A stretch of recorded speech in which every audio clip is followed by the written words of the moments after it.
Let's start by reading the prompt. Which choice describes a difference in how the author of text 1 and text 2 view this person's works of drama? Text 1.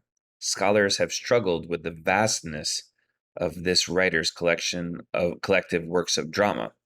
It's best, however, to understand the body of work chronologically.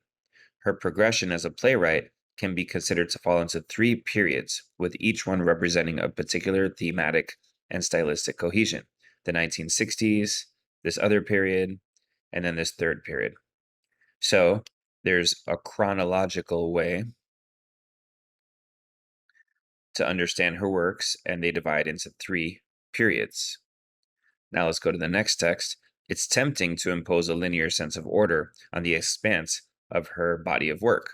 However, critics who have considered her plays to fit neatly into 3 phases overlook potential commonalities in her work that span across the phases. Additionally, this view may discount differences in the styles and content of plays written around the same time. So basically, they're saying it's not so simple. There are certain similarities and certain differences that can't allow us to see this as a linear progression.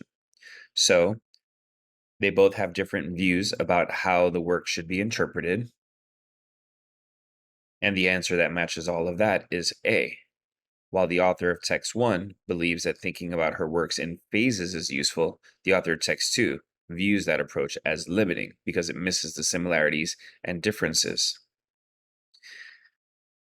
Answer choice B says her work evolved over time for one of them and that it remained consistent for the other.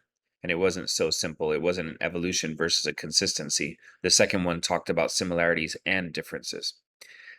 C, the author of text 1 considers the plays to showcase his strongest writing, whereas the author of text 2 believes that the poetry is where he's most skilled. So is it about the plays versus the poetry? Definitely not. And D, the author of text 1 argues that the earlier plays were his most politically charged, whereas the author of text 2 claims that the recent plays were the most political. And it wasn't really about which ones were the most political. So once again, the answer is A.